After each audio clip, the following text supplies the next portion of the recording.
Bismillahirrahmanirrahim. Assalamualaikum warahmatullahi wabarakatuh. Waalaikumsalam warahmatullahi. Pemirsa yang dirahmati oleh Allah, saat ini kita bersama-sama berada dalam acara Irena Handono Official dengan narasumber spesial kita, Niko Pandawa. Assalamualaikum Niko. Waalaikumsalam warahmatullahi wabarakatuh. Apa kabar? Alhamdulillah sehat insyaallah. Oke. Siap dengan pertanyaan? Siap, udah kayak mau sidang. Insyaallah siap ya. Alhamdulillah. Umi, seperti juga kebanyakan pemirsa, kami ingin tahu, Umi ingin tahu tentang Wali Songo. Tentang Wali Songo. Siapakah beliau? Apakah beliau itu satu orang tokoh atau tim wali yang berjumlah 9 atau bagaimana? Apa arti kata Songo? Oke. Lalu ada lagi nih, ada lagi. Kalau kita berbicara tentang Wali Songo, apakah identik dengan para sunan? Ya. Lalu kemudian ada lagi. Sebagian dari orang-orang terutama yang berada di luar Jawa beranggapan bahwa Wali Songo itu khas wali untuk Pulau Jawa. Ya. Apakah demikian? Iya. Karena kalau kita lihat ternyata dari Wali Songo ini juga dari berbagai bangsa dan negara. Insya Allah tokoh kita, jadi sejarawan kita akan menjelaskan dengan sempurna, insya Allah. Insya Allah. Oke, baik. Ya, bismillahirrahmanirrahim. Menjawab tentang pertanyaan Wali Songo ini memang topik yang sangat menarik nih ya.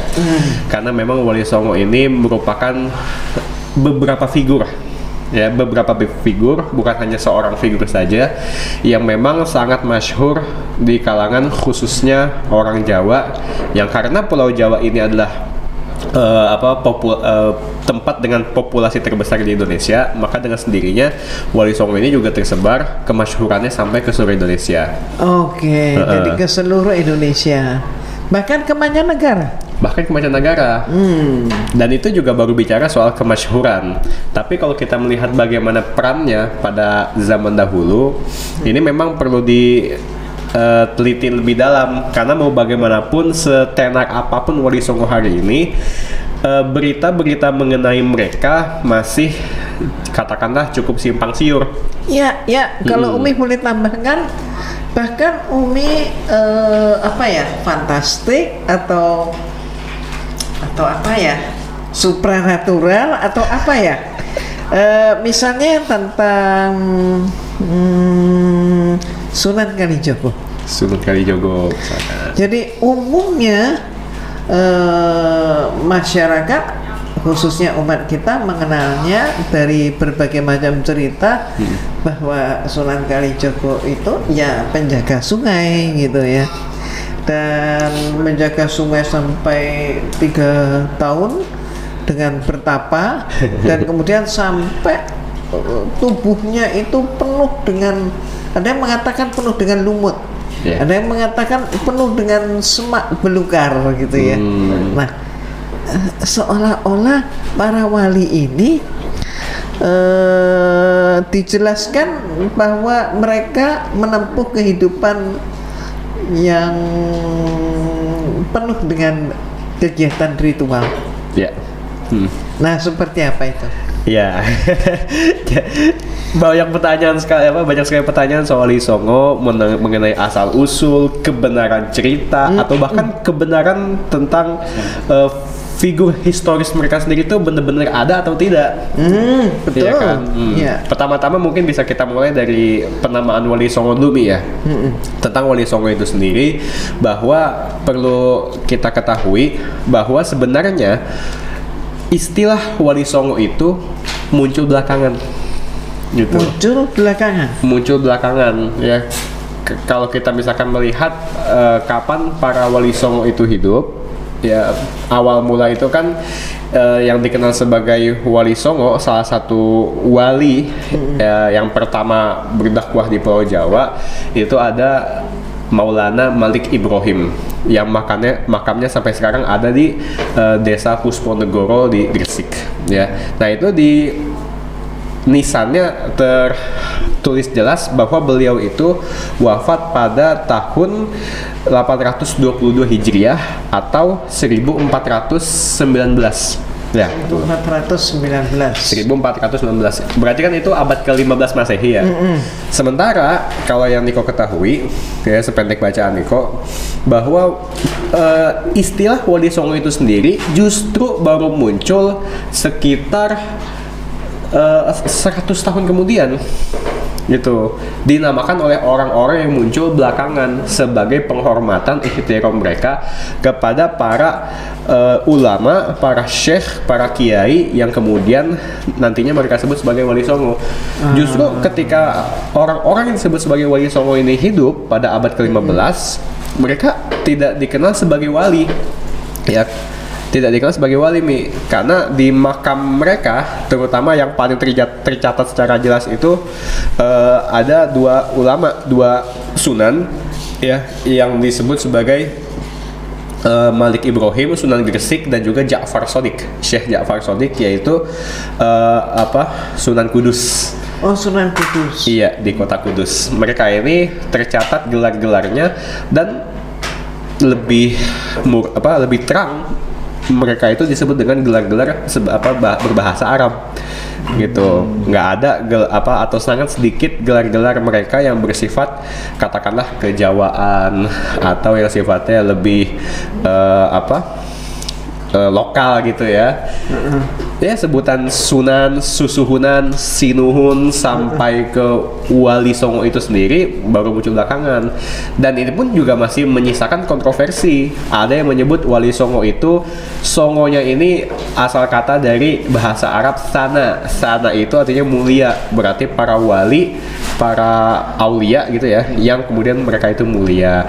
Ada juga yang mengatakan Songo ini asal katanya dari bahasa Jawa, ya berarti 9, berarti wali 9. Walaupun pada faktanya kita ketahui para wali itu sendiri yang sering disebut dalam berbagai babat atau kitab sejarah Jawa itu tidak hanya berjumlah 9, ada banyak sekali. Pokoknya berbagai macam argumen itu masih diperselisihkan, tapi akhir-akhir ini mulai muncul katakanlah kayak kesepakatan umum bahwa Wali Songo itu sejatinya adalah sebuah tim dakwah.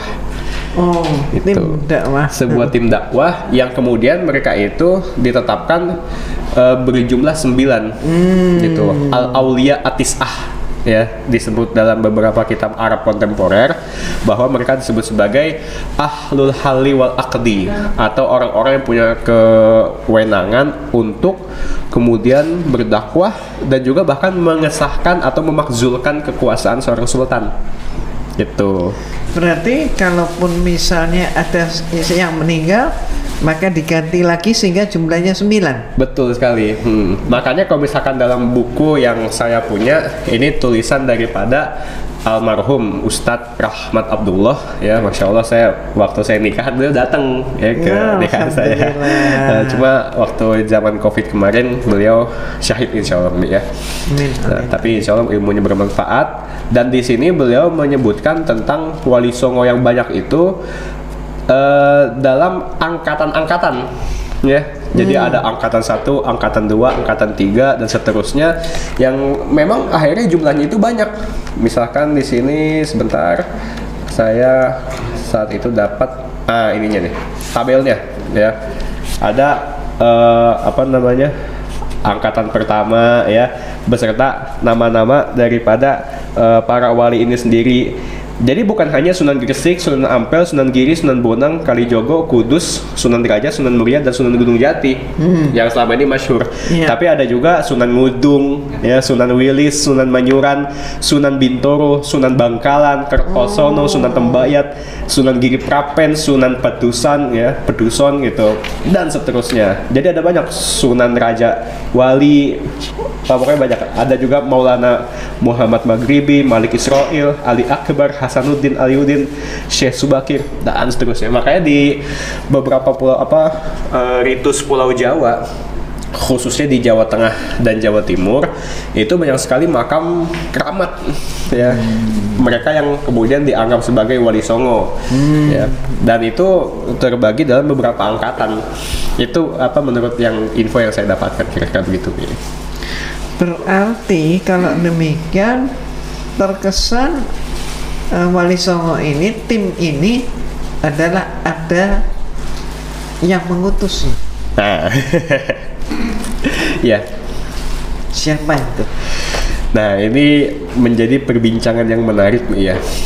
Terlebih lagi waktu katakanlah ketika saya pribadi beserta teman-teman itu membuat film Jejak Khilafah di Nusantara. Apalagi yang pertama itu kita sedikit menceritakan soal wali songo, walaupun tidak kita sebut secara langsung dalam film tersebut bahwa wali songo itu utusan dari satu institusi Islam yang bersifat global ya, yang hari ini mungkin beberapa pihak menganggap bahwa pihak ini adalah Utsmani ya, pemerintahan Utsmani, Kesultanan Utsmani atau Khilafah Utsmani yang berpusat di Turki.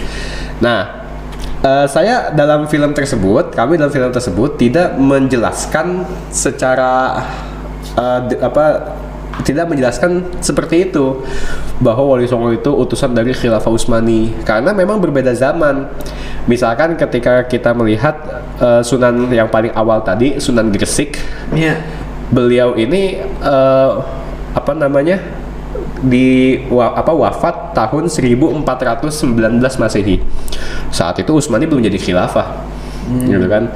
Pemerintahan di Turki itu belum menjadi khilafah, sementara khilafah itu masih di tangan Abbasiyah yang ada di Kairo ya. Walhasil dalam pengertian ini memang akhirnya menjadi perdebatan panjang, apakah orang-orang wali songo ini adalah orang-orang liar, dalam artian tuh tidak ada yang mengorganisir, ataukah ada? Kalau misalkan ada, pertanyaannya siapa? Nah, saya waktu itu berusaha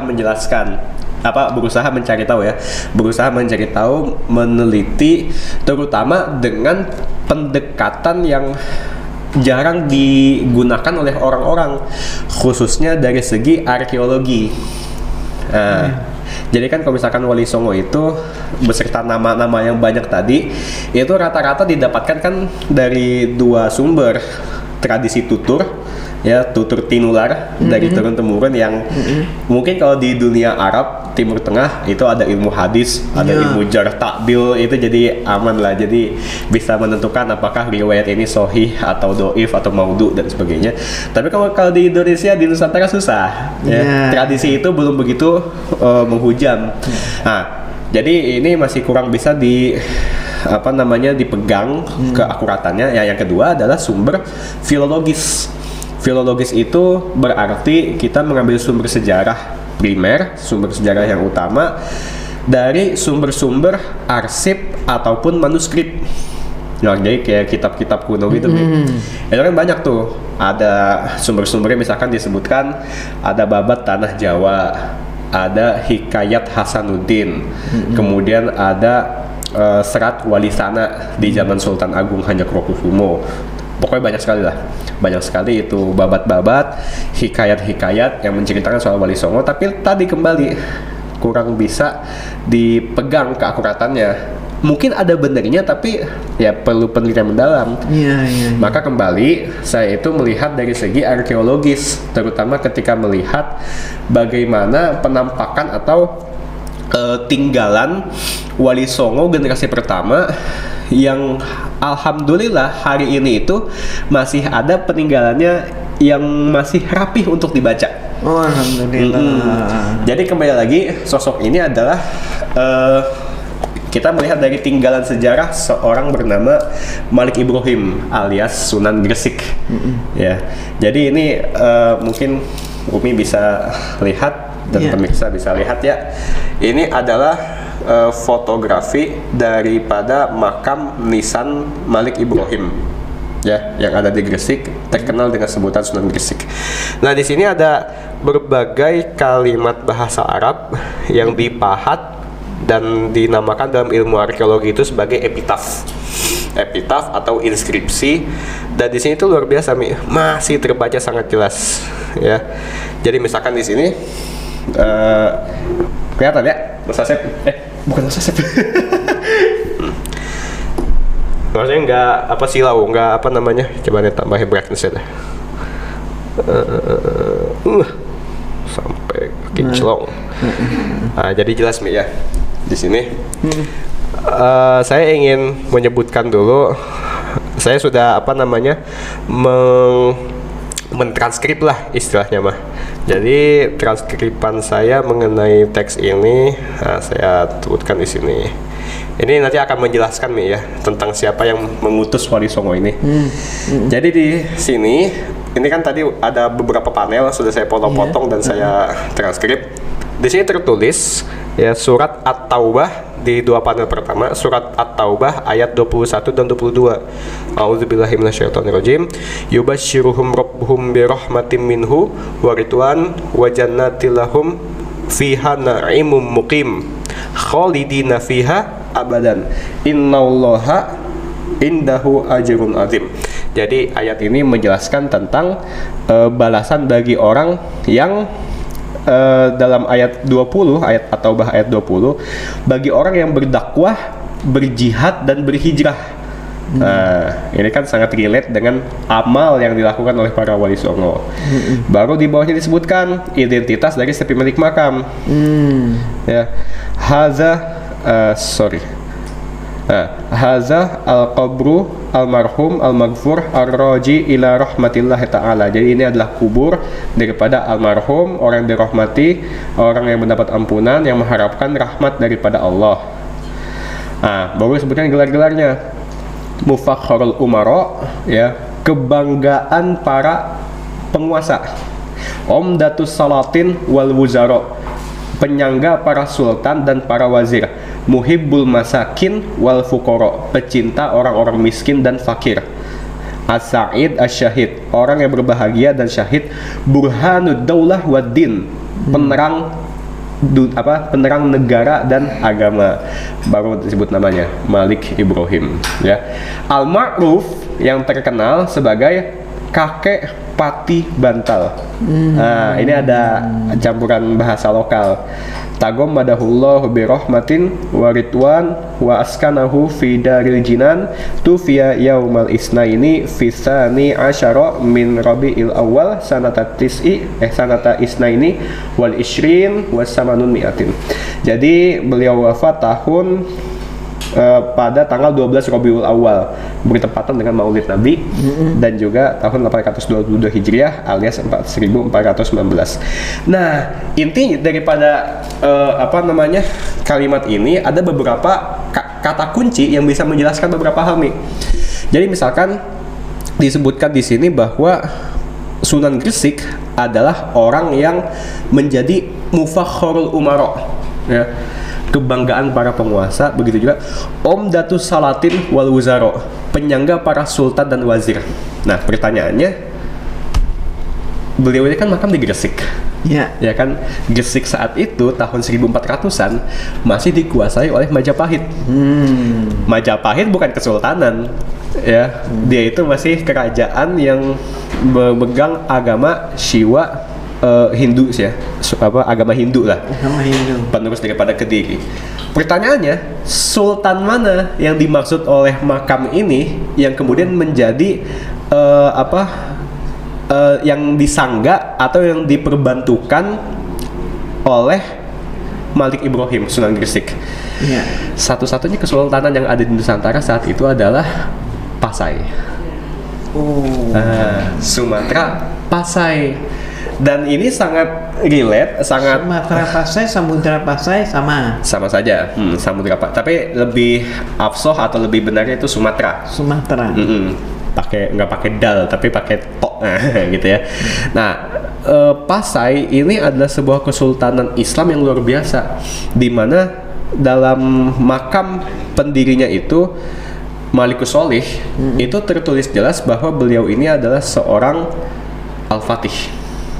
Ya, jadi sebelum Konstantinopel takluk, pada tahun 1453 itu ternyata sebelum beliau digelari Al-Fatih, Muhammad Al-Fatih Turki itu, negeri kita Nusantara itu sudah punya Al-Fatih gitu. Nama itu sudah sangat populer ya.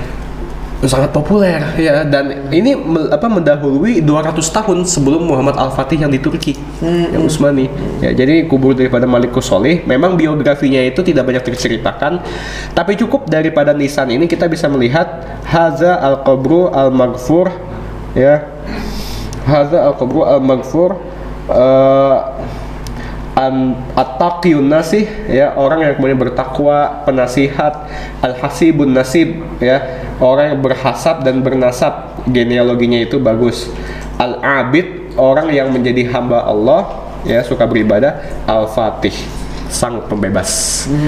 Al-Mulaqab Sultan Malikus Sholih, yang digelari sebagai Sultan Malikus Sholih. Nah, ini sultan pertamanya. Terus kita kembali kepada Sunan Gresik tadi, Mi, yang kemudian dia itu wafat tahun 1419. Kesultanan yang sepadan dengan masa hidup Malik Ibrahim, Sunan Gresik di Nusantara atau Kepulauan Jawi, itu adalah Pasai. Dan di Pasai ternyata lagi-lagi kita temukan makam seseorang yang sangat luar biasa. Nah ini jadi saya masih memakai pendekatan arkeologis. Ini adalah makam daripada seseorang. Nanti coba Umi tebak, saya bacakan nasabnya ya. Ini ada tulisannya, Haza al-Qabru, ini adalah kubur Lisodri Akabir, ya, Lisodri Akabir Abdullah bin Muhammad bin Abdul Qadir bin Yusuf bin Abdul Aziz bin Abi Ja'far al-Mansur al-Mustansir billah Amirul Mukminin Khalifatul Abbasi. Abbasi ya? Betul. Ini adalah makam dari cucu Khalifah Abbasiyah, terbaring di Pasai, tepatnya di Lok Semawe. Oh, Lok Semawe, Aceh. Iya, Aceh Utara, di Lok Semawe. Dan beliau, kalau misalkan dirunut lagi, saya sudah membaca tentang penelitian beliau dari teman-teman di Mapesa, Masyarakat Peduli Sejarah Aceh. Beliau ini wafat tahun 1413. Berarti generasi Wali Songo pertama. Betul, dan sezaman dengan Sunan Gresik yang berdakwah di Jawa Timur tadi. Apalagi kita lihat ada kemiripan, Mi, antara makam cucu Khalifah Abbasiyah yang namanya adalah Sodrul Akabir Abdullah bin Muhammad Al-Abbasi dengan foto saya dengan makam daripada Sunan Gresik. Kalau dalam ilmu arkeologi, mereka mengklasifikasikan ini adalah nisan bertipologi Kambai. Kambai itu nama satu kota di India, tidak begitu jauh dari Gujarat gitu ya. Dan memang dibuat di sana, diimpor. Kalau kita kenal di Indonesia ada Jepara lah. Ya. Jepara itu kan sampai hari ini terkenal sebagai kota penghasil ukiran yang luar biasa. Kalau dulu untuk mengukir sebuah makam bercita rasa seni tinggi terbuat dari marmer, pualam, mewah, itu dari Kambai di India, ya. Dan kebetulan nih saat itu atau sekitar 30-50 tahun sebelum cucu Khalifah Abbasiyah yang ada di Pasai ini, di Lok Semawe, ada seorang musafir dari Maroko namanya Ibnu Battuta. Tahu Ibnu Battuta? Ya. Yang kemudian mengelilingi dunia Islam, ya, sampai ke Nusantara juga, sampai ke Guangzhou. Dia itu ketika ke India ketemu ayah daripada orang ini. Jadi kan ini namanya Abdullah bin Muhammad bin Abdul Qadir. Nah, Ibnu Battuta ketemu ayah daripada orang ini, berarti Muhammad bin Abdul Qadir. Kalau beliau inilah keturunan kelima dari Khalifah Abbasiyah, maka Ibnu Battuta itu adalah keturunan keempat dari Khalifah Abbasiyah. Intinya, saya ingin melihat bahwa dari pendekatan arkeologis ini ternyata saya mendapatkan kesimpulan yang insya Allah cukup kuat bahwa Wali Songo ini ada yang mengkoordinir. Iya. Iya, yang mengkoordinir itu tetap saja kekuasaan. Karena tadi Sunan Gresik sebagai Wali Songo pertama di Pulau Jawa, dia itu bergelar sebagai Umdatus Salatin wal Wuzara. Ya. Sementara ketika Ibnu Battutoh datang ke Pasai, dia melihat wakil Sultan Pasai itu disebut sebagai Umdatul Malik, ya. Intinya sama, wakil sultan atau penyangga sultan, ya. Nah, jadi saya ingin melihat bahwa atau menyimpulkan Sunan Gresik ini berkemungkinan kuat adalah utusan dari Pasai yang kemudian bekerja sama dengan cucu daripada Khalifah Abbasiyah, di mana kekhalifahan Abbasiyah itu sendiri pun masih ada di Mesir, di kota Kairo. Nah, begitu pula sampai ke seterusnya. Bahkan ketika Khilafah Abbasiyah itu runtuh, ya, atau bukan runtuh, atau digantikan kepemimpinannya menjadi milik Utsmani pada masa Sultan Selim pertama, cucunya Muhammad Al-Fatih, itu Khilafah Utsmani tetap punya peran dengan dakwah dan jihad kaum muslimin di Pulau Jawa, bahkan di Nusantara, dan juga itu bersinggungan dengan Wali Songo. Kalau begitu perlu digali lebih dalam lagi tentang pitutur yang menyatakan tentang Sunan Kalijogo. Iya, kalau Sunan Kalijogo sebenarnya kalau saya pribadi masih belum terlalu berani berbicara, ya. Mungkin nanti Umi bisa undang Ustadz Salman Iskandar atau Ustadz Nur Fajaruddin. Mereka insya Allah lebih ahli soal itu. Tapi intinya yang saya ingin garis bawahi bahwa orang-orang Sunan Wali Songo seperti Sunan Kalijaga yang dikatakan beliau ini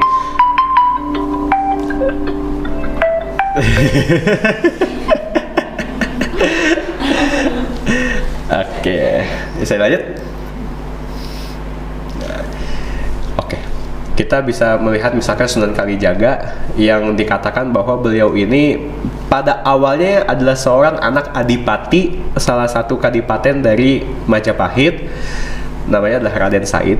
Kemudian beliau ini dikisahkan semacam Robin Hood, mencuri dari orang-orang kaya, hasil curiannya diberikan kepada orang miskin.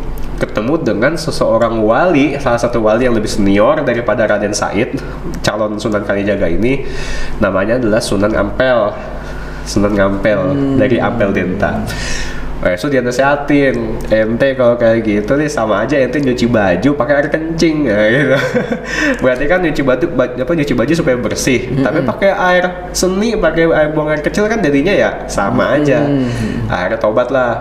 Itu mulai muncul kisah-kisah ajaib, ya. Sunan Ampel itu nyentuh satu pohon sawo, itu semuanya jadi emas, ya. Wah, tertariklah itu Raden Said, kemudian ngikutin Sunan Ampel sampai Sunan Ampel itu ngasih wejangan, ente diem di sini tungguin saya, dan dari situlah akhirnya muncul asal usul nama daripada Kalijogo.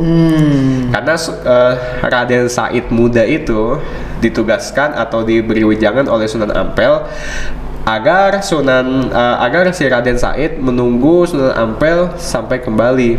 Akhirnya ditungguilah di tepi sungai, ya, sampai tadi kata Umi dikisahkan itu tutur tinularnya Sunan Kalijaga sampai 3 tahun, ya, di pinggir sungai istilahnya beruzlah lah, ya. Ya, beruzlah, bahasa di sini bertapa. Ya. Sampai dipenuhi semak belukar, dan akhirnya orang-orang nggak bisa bangunin kecuali Sunan Ampel itu sendiri dengan suara azan selama 3 tahun nungguin kali itu, ya. Gimana ya? Saya pribadi cukup sulit nih untuk menerka apakah yang demikian itu benar atau tidak. Tapi intinya kan kita tidak bisa melihat sejarah Wali Songo dari kisah-kisah seperti tadi. Betul. Anggaplah itu benar, walaupun wallahu alam bisihatihi, ya. Allah yang tahu kualitas riwayatnya. Tapi kan kita melihat bahwa para wali songo itu adalah orang-orang yang kemudian juga berdakwah, membangun masyarakat, membangun peradaban, ya, dan juga bahkan sampai taraf berjihad, gitu, ya. Mereka itu tidak hanya sekadar berdiam diri, menyepi-nyepi, ya, sampai kemudian melupakan kehidupan duniawi yang sebenarnya kehidupan duniawi ini adalah penopang untuk kehidupan akhirat. Iya. Mereka juga mempelajari Islam, ya, bahkan bergerak meluaskan wilayah Islam.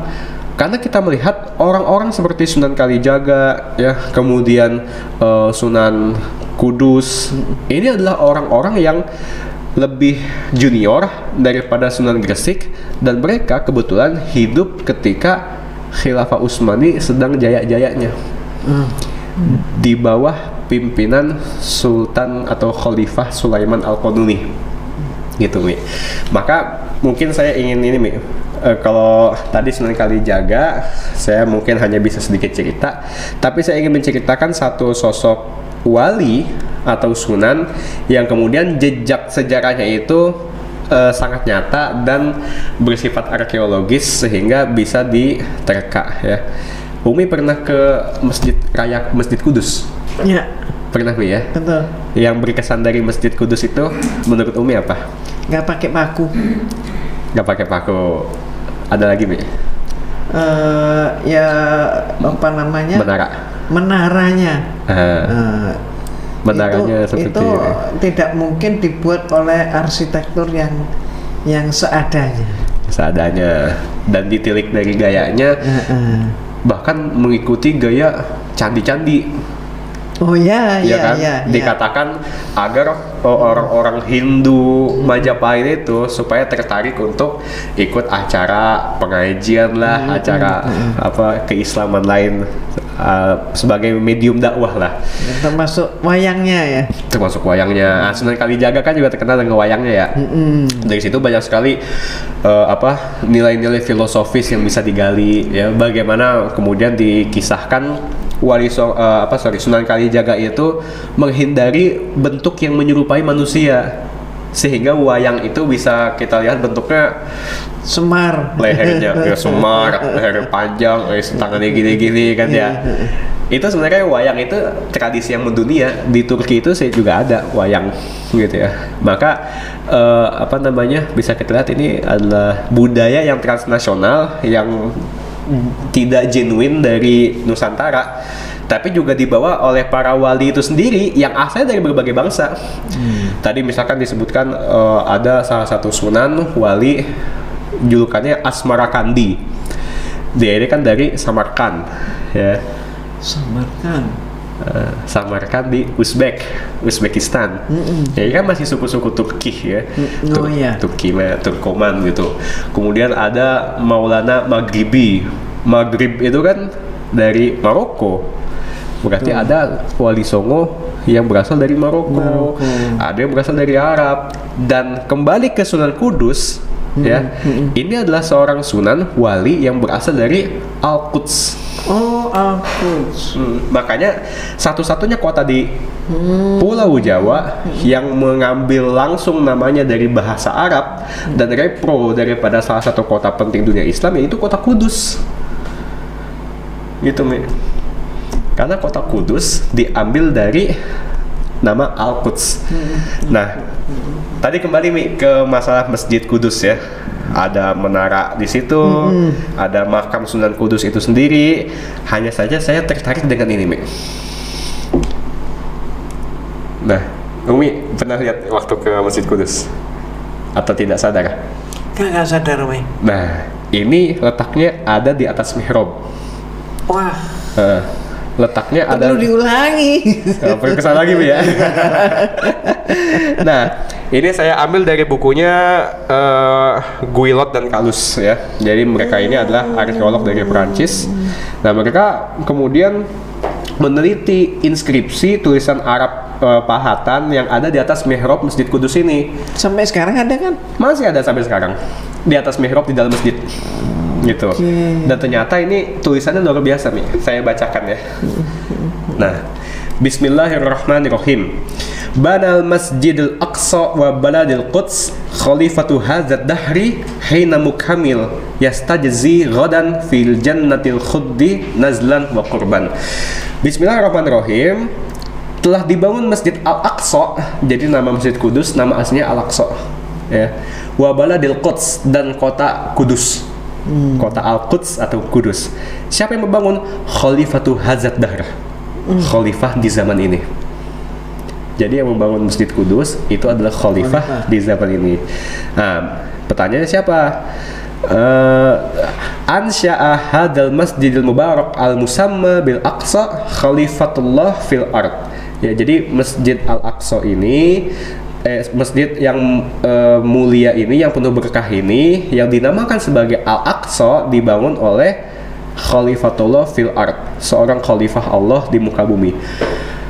Al-hadir fi ajliha wal arshi Syekhul Islam wal Muslimin, ya. Jadi ini adalah Syekh Islam wal Muslimin, Zainul Ulama wal Mujtahidin, mahkotanya para ulama dan mujtahid, Al-Alimul Amil Al-Kamil Al-Fadil. Jadi orang yang alim, orang yang beramal, orang yang sempurna, orang yang penuh fadilah, Al-Makhsus bi'inayati Rabban Al-Khaliq Al-Qadi Ja'far As-Shadiq, ya. Jadi nama asli daripada Sunan Kudus adalah Ja'far As-Shadiq. Ada perdebatan mengenai siapa khalifah yang dimaksud dalam inskripsi ini. Apakah Sunan Kudus itu sendiri, ya, entah itu sebagai khalifah dalam konteks politik atau khalifah dalam konteks tarekat. Tapi intinya kita melihat masjid ini dalam inskripsi yang sama dibangun pada tahun wa kana tarikhul samaniyah wa ishrin min syahri Rajab fi sanata sitti wa khamsina wa tis'i mi'atin min hijrah. Intinya masjid ini dibangun tahun 28 Rajab tahun 956 Hijriah, bertepatan dengan 22 Agustus 1549. 1549, dan itu adalah zaman Khalifah Sulaiman Al-Qanuni, Utsmani, dari Utsmani. Dan entah ini kebetulan atau tidak, Khalifah Sulaiman Al-Qanuni adalah orang yang sama yang kemudian merenovasi Masjid Al-Aqsa yang di Palestina itu dengan bentuk yang kita kenal hari ini. Ada Qubbatus Sakhrah, ada kubah emas itu yang terkenal, kemudian kompleks Masjid Al-Aqsa yang kubah birunya. Itu kan yang renovasi, mereparasi dengan sebegitu cantiknya dengan bentuk yang kita kenal sekarang, Sulaiman Al-Qanuni. Dan di saat yang bersamaan ada penjelasan sejarah bahwa yang membangun kota Kudus, Al-Quds dan Masjid Al-Aqsa di Pulau Jawa ini ya khalifah juga. Jadi bisa jadi ini ada kaitannya bahwa Ja'far As-Shadiq Sunan Kudus yang orang Palestina, bisa jadi ini adalah orang yang punya hubungan minimal rakyat atau bahkan punya hubungan formal dengan Khalifah Utsmani. Jadi itu luar biasa. Iya. Ini dari segi arkeologis, ya. Kalau misalkan dari segi filologis mungkin itu bisa kita bahas di lain waktu, yang tentu saya juga perlu waktu untuk mempersiapkan karena susah sekali, ya. Rata-rata itu sumber soal Wali Songo kan pakai bahasa Pegon, ya. Bahasa Jawa pakai huruf Arab. Nah, itu saya pribadi belum terlalu menguasai. Kalau misalkan yang tadi arkeologis ada bahasa Arabnya, jadi masih kejangkau lah insyaallah gitu. Jadi kurang lebih begitu, Bu. Jadi berarti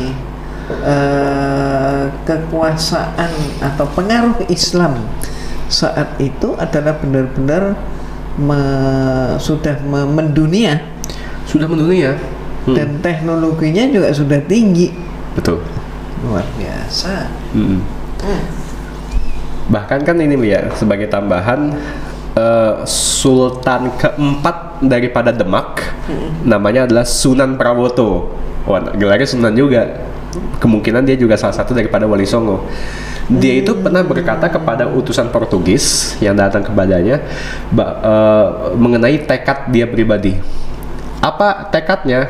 Nah, kata Sunan Prawoto, dia berkehendak atau bercita-cita untuk menjadikan seluruh Pulau Jawa ini adalah Darul Islam, negeri Islam. Dan kalau saya bisa mencapai cita-cita itu, maka saya ingin disebut sebagai Segundo Turco. Segundo Turco itu bahasa Portugis, menurut riwayat Portugis ini, untuk menyebut Sultan Turki yang kedua. Jadi ia ingin disamakan dengan kekuasaan hegemoni daripada Sultan atau Khalifah Utsmani yang ada di Istanbul. Kurang lebih begitu. Luar biasa, luar biasa. Alhamdulillah, Niko rasanya pengen lanjut. Pengen lanjut. Pengen lanjut. Karenanya, mari silahkan dipersiapkan. Kita siap untuk menyimak, menggali ilmu. Siap. Dan insya Allah, ketika kita tahu sejarah, berarti kita tahu tentang diri kita. Insya Allah. Kita semakin paham identitas kita. Bahwa dari sejarah ini pun antara lain yang bisa tersirat bahwa bangsa kita adalah bangsa yang besar. Insya Allah. Dan leluhur kita adalah orang-orang hebat. Iya. Insya Allah. Alhamdulillah. Ini sebenarnya adalah sangat menggugah dan membuat kita saat ini harusnya kita semakin giat untuk bangkit kembali. Insya Allah. Insya Allah berjaya mengelola kehidupan dengan baik, berjaya sebagai hamba Allah. Insya Allah. Yang senantiasa disayang oleh Allah. Amin. Amin. Amin. Nah, pemirsa yang dirahmati oleh Allah, luar biasa. Hanya satu kalimat itu yang bisa saya ucapkan, luar biasa. Betapa pentingnya kita untuk paham sejarah. Setidak-tidaknya jangan sampai kita terperosok di tempat yang sama, masuk dalam lubang biawak. Ingat, kita adalah bangsa besar dan kita adalah keturunan dari leluhur-leluhur kita yang hebat-hebat, luar biasa, orang besar, orang baik, dan penuh dengan suri keteladanan. Amin. Insyaallah. Mohon maaf atas segala kekurangan saya. Kesempurnaan hanya milik Allah. Sampai jumpa di lain kesempatan.